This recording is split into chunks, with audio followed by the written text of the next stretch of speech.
Hello students, welcome back to Manshu classes. आइए करते हैं एक्सरसाइज 5.3 का क्वेश्चन नंबर 15।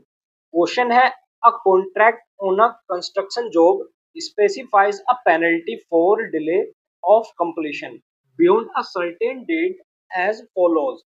तो क्वेश्चन में बोला गया है कि किसी कंस्ट्रक्शन की एक जॉब है जहां पर बच्चों एक पेनल्टी है किसी काम को लेट करने के लिए। और फर्स्ट डे अगर हम एक दिन किसी काम को लेट करते हैं तो पेनल्टी है 200 रुपये।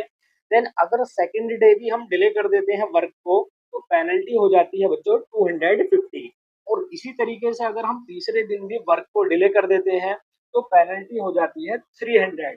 और इसी तरीके से अगर हम आगे भी 4 दिन 5 दिन 6 दिन लेट करते चले जाएंगे तो वो पेनल्टी जो होगी इंक्रीज होती चली जाएगी। और क्वेश्चन में बोला है कि हर एक अगले दिन के लिए जो पेनल्टी है वो पिछले दिन से 50 मोर देन है, यानी कि 50 रुपए ज्यादा होगी। तो हमको बताना है कि अगर कोई भी कॉन्ट्रैक्टर या कोई एक वर्कर है अगर किसी वर्क को 30 दिन तक डिले कर देता है या 30 दिन लेट कर देता है, देन हमको फाइंड आउट करना है कि उस वर्कर को 30 दिन के लिए कितनी पेनल्टी पे करनी होगी। तो आई होप क्वेश्चन आपको समझ आया है। आइए इसको सॉल्व करते हैं, बहुत ही सिंपल क्वेश्चन है। तो सबसे पहला बच्चों क्वेश्चन के अंदर हमको गिवन है penalty for the first day.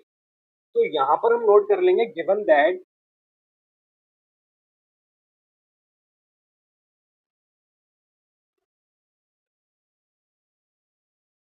Penalty for first day. तो फर्स्ट डे के लिए पेनल्टी गिवन है बच्चों 200। And for the second day, और उस सेकंड डे के लिए पेनल्टी हो जाती है बच्चों 250, क्योंकि हर एक दिन में अब पेनल्टी जो होगी वो 50 रुपी इंक्रीज हो जाएगी। सो थर्ड डे के लिए बच्चों पेनल्टी गिवन है 300। और इसी तरीके से अगर हम फोर्थ डे के लिए निकालेंगे तो फोर्थ डे के लिए हो जाएगी 350 एंड फिफ्थ के लिए हो जाएगी 400। तो आइए इसको यहाँ पर हम एक एपी बनाते हैं इससे। तो बच्चों एपी बनेगी यहाँ पर 200, 250 एंड 300। और इसी तरीके से ये टर्म्स चलते जाएंगे बच्चों यहाँ पर 30 डेज तक। तो ये हो जाएगा अप टू 30 डेज। ये इसको हम लिख सकते हैं अप टू 30th टर्म। सो यहाँ पर अब हम इस एपी को सोल्व करेंगे और इस एपी की जितनी भी टर्म्स है 30 टर्म्स है उन सभी का हम यहाँ पर सम फाइंड आउट करेंगे। सो आइए बच्चों क्वेश्चन को सोल्व करते हैं। तो सबसे पहले क्वेश्चन के अंदर हम फाइंड करेंगे इसकी फर्स्ट टर्म। तो फर्स्ट टर्म की वैल्यू है बच्चों 200 जो कि यहाँ पर गिवन है। देन इसके बाद हम फाइंड आउट करेंगे common difference. So common difference find करने के लिए बच्चों सेकेंड टर्म से फर्स्ट को सब्ट्रैक्ट कर देंगे। तो ये हो जाएगा 250 माइनस 200। तो यहाँ पर हमको मिलेगा कॉमन डिफरेंस बच्चों +50। सो कॉमन डिफरेंस हमको मिल गया, फर्स्ट टर्म हमको मिल गई। और क्वेश्चन में गिवन है हमको यहाँ पर number of terms. So number of terms होता है स्मॉल एन, और स्मॉल एन की वैल्यू हमको दी गई है यहाँ पर 30।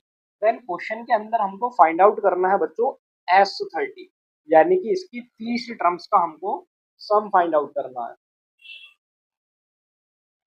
आइए क्वेश्चन को सोल्व करते हैं बच्चों। तो सबसे पहले यहाँ पर हम एक फॉर्मूला यूज करेंगे बच्चों सम ऑफ एन टर्म्स का।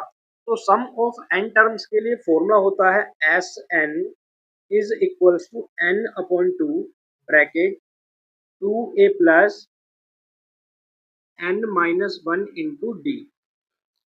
तो यहाँ पर हम सभी वैल्यूज को पुट कर देंगे।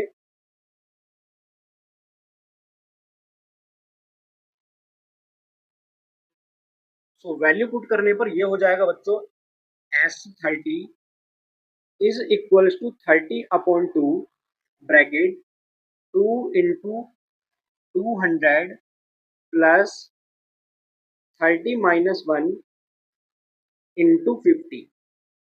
तो जब हम इसको सॉल्व करेंगे ये हो जाएगा S30 इज इक्वल्स टू 2 से जब हम 30 को कैंसिल आउट करेंगे सो ये हो जाएगा 15 टाइम। तो ये हो जाएगा बच्चों यहाँ पर 15 ब्रैकेट 200 की 2 से मल्टीप्लाई कराने पर ये हो जाएगा 400 प्लस 30 माइनस 1 ये हो जाएगा 29 इंटू 50। या फिर ये हो जाएगा बच्चों S30 इज इक्वल्स टू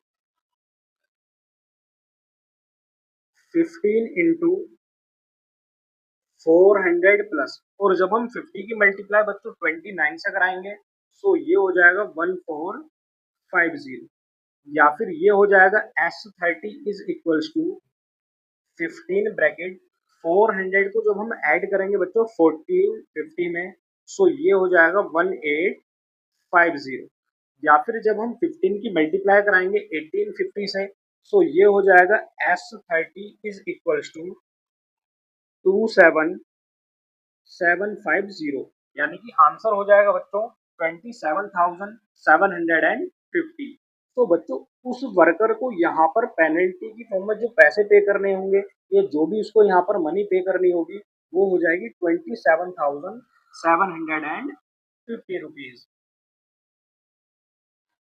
तो आई होप आपको ये क्वेश्चन बहुत अच्छे से क्लियर हो गया होगा। अगर आपको वीडियो अच्छी लगी है तो वीडियो को लाइक करें, चैनल को सब्सक्राइब कर लें, और इस वीडियो को ज़्यादा से ज़्यादा शेयर कर दें अपने सभी दोस्तों के साथ। Thank you students for watching this video.